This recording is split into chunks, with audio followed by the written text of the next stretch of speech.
Somebody wanted to know, you had mentioned that a Jew who's not circumcised is outside or something like that of the covenant with God. What does that mean? The covenant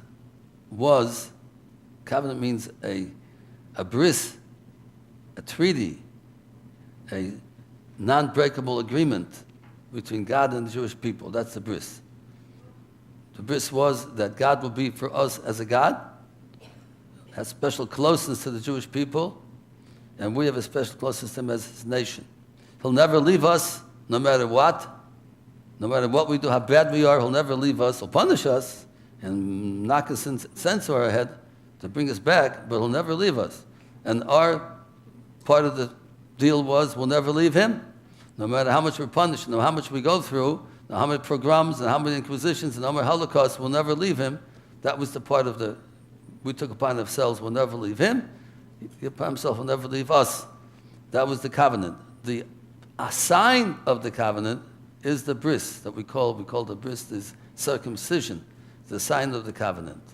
And this is something that we put in our body, make part of ourselves.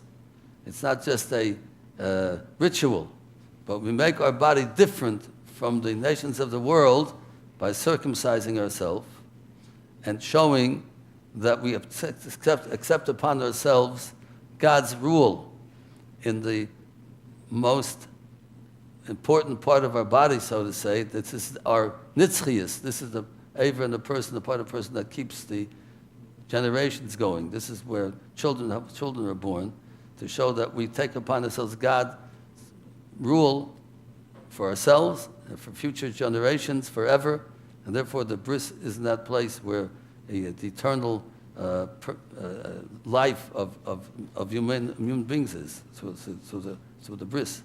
So therefore we make ourselves different from the nations of the world, show that we're different now, we're different in the future, we're God's people now, and we're God's people in the future.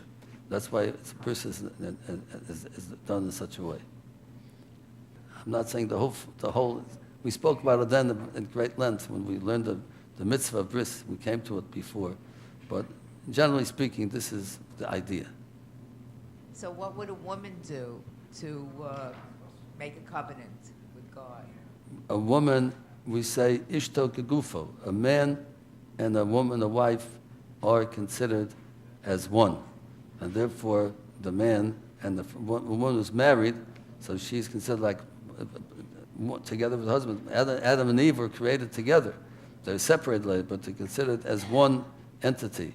And therefore, and the woman who doesn't get married is part of the Jewish people, and she's considered like part of God made this bris with the Jewish people as a whole, not only as an individual. We're all one nation. And therefore, if the bris is by the males, so everybody's included in that. God made the bris with the Jewish people, as a whole nation. And an unmarried woman? And she's also part of this nation. She's part of the Jewish nation. The bris goes for everybody. They do they're called the ois bris. The covenant itself was made to everybody. That's called the ois bris, called the sign of the bris. Yeah. That's not as important as the bris itself. The two countries make a covenant between themselves, make a bris, will not fight each other. That's the bris. They go and they shake hands or they sign that's only a sign of they made the covenant. But the main covenant is what we made up. God said, you're God, no matter what. You're my people, no matter what. Jewish people say the same thing. That's men, women, and children. The sign of the bris is not that important. I mean, it's as important as the bris itself, as a covenant, I'm saying. So everybody's included in this, men, women, and children. Somebody will say that the two countries made a bris. So who signed it? The president and this cabinet. So everybody will say, well, how come me? I didn't sign it. But everybody has to sign it. He did it for everybody. So the main thing is we're not going to fight anymore. We have a good relationship between ourselves. The ones who signed it is not that important. The main, it was made. Everybody's included. The ones who, the sign of the bris is something that for the males, but the bris itself includes everybody.